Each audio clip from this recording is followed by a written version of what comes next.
Hello friends, welcome to the biology line.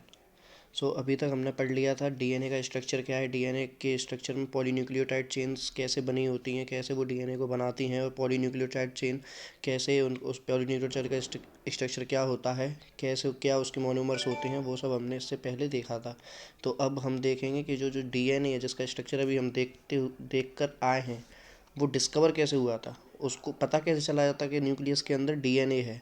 सबसे पहले तो ग्रीगर जॉन मेंडल के टाइम तक ये नहीं पता था कि न्यूक्लियस के अंदर डीएनए होता है, वही जेनेटिक मटेरियल है। सिर्फ उस टाइम तक साइंटिस्ट ने यह देखा था कि सेल है, उसके अंदर जो न्यूक्लियस है उसमें कुछ कलर्ड स्ट्रक्चर है, जिसे ही उसने क्रोमोसोम्स बोल दिया था। क्रोमो मीन्स कलर एंड जोम मीन्स बॉडी। जो कलर बॉडी थी, कलर जो स्ट्रक्चर उन्हें मिला था उसे उन्होंने क्रोमोसोम बोल दिया था, पर किसी को नहीं पता था कि क्रोमोसोम का स्ट्रक्चर क्या है, क्रोमोसोम आखिर क्या मॉलिक्यूल है, क्या बना हुआ है। सिर्फ उन्होंने यह पता लगाया था कि यही जो है वो हेरिडिटी में वर्क कर रहा है। इसे और डिटेल में थोड़ा आगे देखते हैं। तो जब जेनेटिक मटेरियल इसको खोजा कैसे गया, कैसे इसकी सर्च हुई, तो क्या था, जो ग्रिफिथ थे वो कुछ एक्सपेरिमेंट्स कर रहे थे। किसके साथ? स्ट्रेप्टोकोकस निमोनी, जो बैक्टीरिया है निमोनिया के लिए रेस्पॉन्सिबल, उसके साथ किस और माइस के साथ कुछ और एक्सपेरिमेंट्स कर रहे थे। गलती से उन्होंने कुछ ट्रांसफॉर्मेशंस दे के बैक्टीरिया के अंदर, जिसके कारण उन्हें पता चला कि वो बैक्टीरिया कुछ नए रूप में ट्रांसफॉर्म हो रहा है, और कौन सा मॉलिक्यूल डिपेंड है इस ट्रांसफॉर्मेशन के लिए। इस तरीके से जेनेटिक मटेरियल का पहली बार कोई एक्सपेरिमेंट हुआ, जिससे पता चला, जिसका सर्च हुआ। अभी अब पढ़ते हैं, अब पैरा को देखते हैं क्या क्या क्या बोलता है paragraph. The search for genetic material. अभी हमें कुछ नहीं पता क्या है जेनेटिक मटेरियल, और कैसे इसका सर्च हुआ है। न्यूक्लियस के अंदर कौन सी चीज़ है जो जेनेटिक मटेरियल की तरह वर्क कर रही है, वो देखते हैं अब हम स्टार्टिंग से। Yes, even through the discovery of nuclein by Miescher and the proposition for principle of inheritance by Mendel were almost at the same time. Mendel जो अपने एक्सपेरिमेंट कर रहे थे इनहेरिटेंस के, और जो मिक्सचर ने जो एसिडिक सब्सटेंस जो न्यूक्लियस के अंदर फाइंड किया था, जैसे उसने न्यूक्लिन बोला था, दोनों लगभग एक ही समय पर हुआ था। But that DNA act as a genetic material took long to be discovered and proven. But DNA को जेनेटिक मटेरियल की तरह प्रूव होने में और अभी डिस्कवर होने में काफ़ी लंबा समय था। तो पहली बार by 1926. So 1926 में the quest to determine the mechanism for genetic inheritance had reached the molecular level. तो जो मैकेनिज्म थी जेनेटिक इनहेरिटेंस की, वो होड़ साइंटिस्ट के बीच में मॉलिकुलर लेवल तक पहुंच गई कि कौन सा मॉलिक्यूल है बेसिकली क्रोमोसोम में, ऐसा कौन सा मॉलिक्यूल है जो कि जेनेटिक इनहेरिटेंस के लिए रिस्पॉन्सिबल है। Okay. Then previous discoveries by Gregor Mendel, Walter Sutton, Thomas Hunt Morgan and numerous other scientists have narrowed the search to the chromosomes located in the nucleus of most cells. तो अभी तक जो molecular level की research थी वो सिर्फ chromosomes तक ही अटकी थी। किस किस के डिस्कवरीज के बेसिस पे, किस किस के एक्सपेरिमेंट्स के बेसिस पर?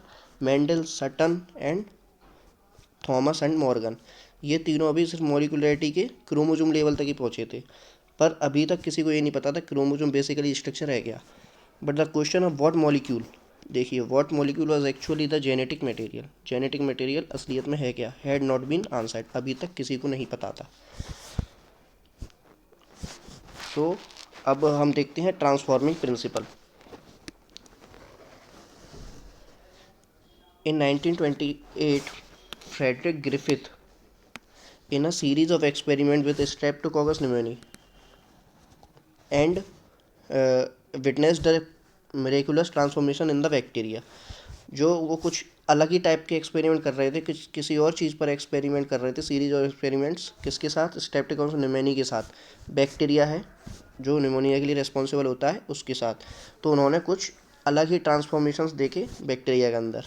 क्या देखे? During the course of his experiment a living organism had changed in physical form. क्या ट्रांसफॉर्मेशन देखे? उसकी फिजिकल फॉर्म में चेंज हो रहा था, वो उसकी फिजिकल फॉर्म ट्रांसफॉर्म्ड हो रही थी। ओके, सो द कैसे हो रही तो देखते हैं। When Streptococcus pneumoniae bacteria are grown on a culture plate. जो स्ट्रेप्टोकोकस निमोनी था उसे किसी कल्चर प्लेट पर रखा गया और यहाँ पे ग्रो कराया गया लैब में artificially. So some produce smooth shiny white while other produce rough colonies. तो इस प्लेट के अंदर देखा गया तो दो टाइप की कॉलोनी बन गई। एक तो ये कॉलोनी थी जो स्मूथ थी, ओके, और एक दूसरी कॉलोनी थी जो थोड़ी रफ थी। किसकी? स्ट्रेप्टोकोकस निमोनी की। Okay, this is because the S strain bacteria have a mucus coat. और ये स्मूथ किस वजह से थी? क्योंकि इस पे पॉलीसेकेराइड की कोटिंग थी, इस वजह से इसका स्मूथ स्ट्रक्चर था। वाइल आर स्टेन के डज नॉट, आर स्टेन के पास ऐसा नहीं था।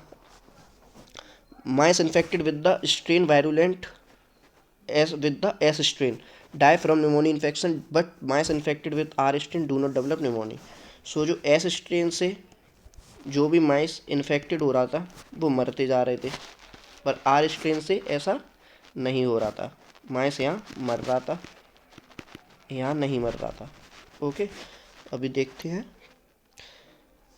जैसे कि ये देखिए, ये जो इन्होंने एरो के साथ समझाया हुआ है, एस स्ट्रेन जब बैक्टीरिया इंजेक्ट किया माइस में तो माइस डाई, और जब आर स्ट्रेन किया माइस में तो माइस को कोई फ़र्क नहीं पड़ा।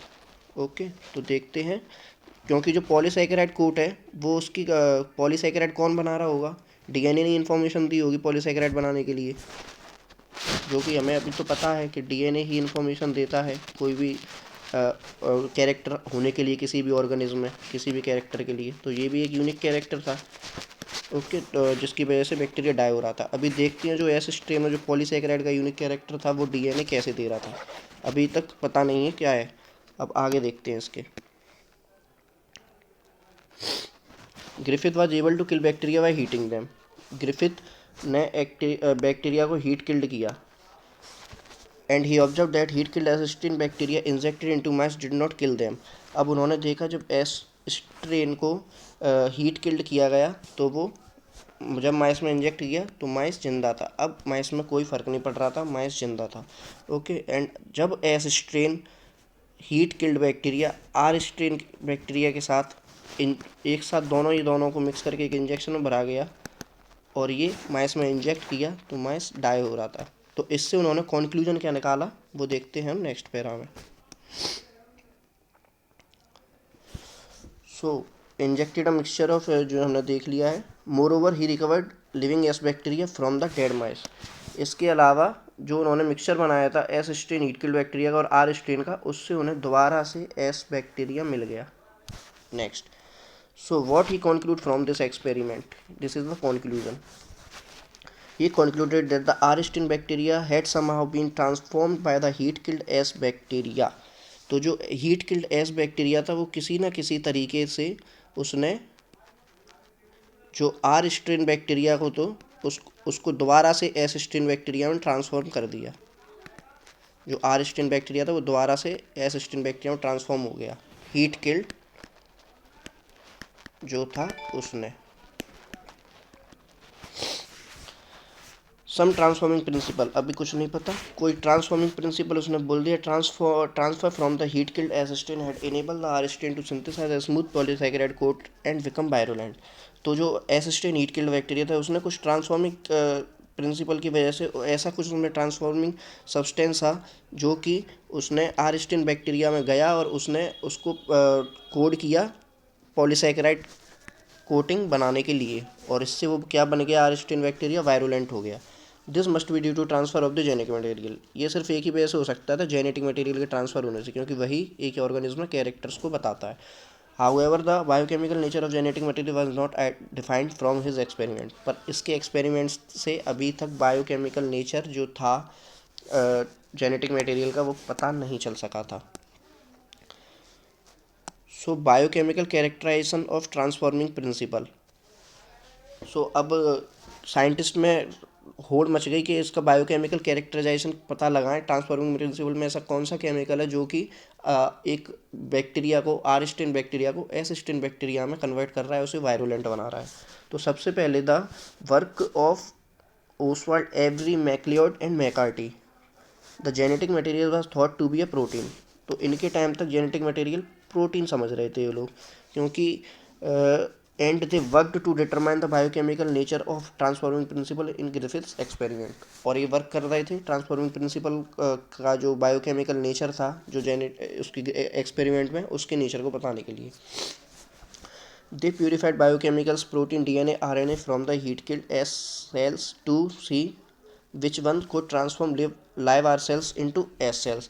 अब देखिए, इससे पहले के जो साइंटिस्ट थे वो न्यूक्लियस में कहाँ तक पहुँच चुके थे मॉलिक्यूलरिटी के लेवल पे? क्रोमोजोम्स तक।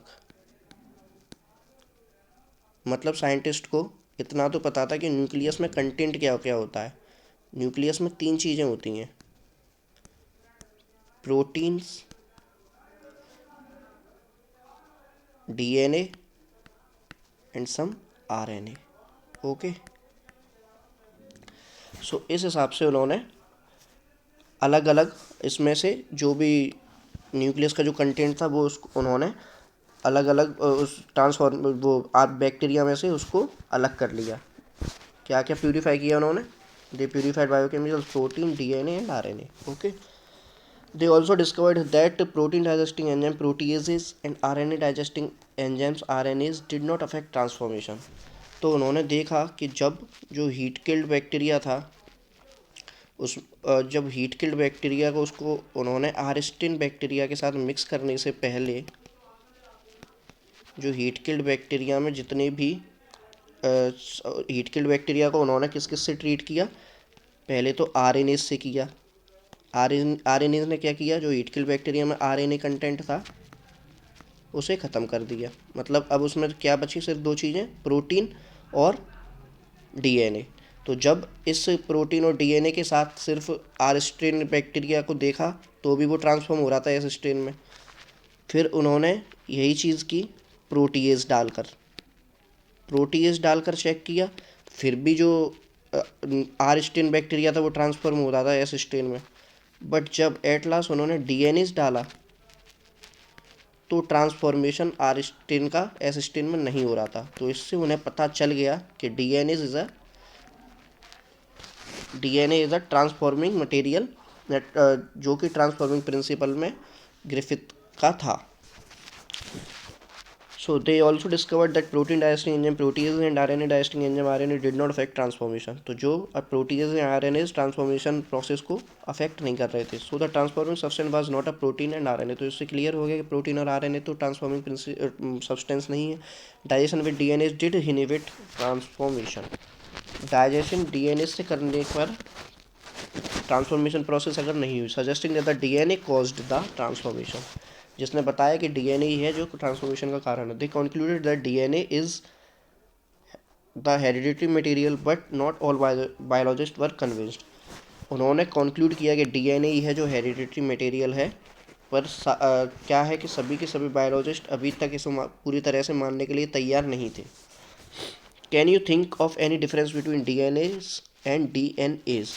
सो these are the two or more molecule of DNA and this one is enzyme। सो जो DNA क्या करता है? DNA को डाइजेस्ट करता है। ओके, इस वीडियो में यही देखते हैं, फिर आगे देखते हैं कि कैसे सारे और क्या एक्सपेरिमेंट्स हुए जिससे पता लगा कि DNA ही जेनेटिक मटेरियल है और किसी को कोई भी उससे आपत्ति नहीं हुई, सभी लोग उसको मान गए कि DNA ही है जो जेनेटिक मटेरियल है। Okay, thank you guys. If you like the content then subscribe please.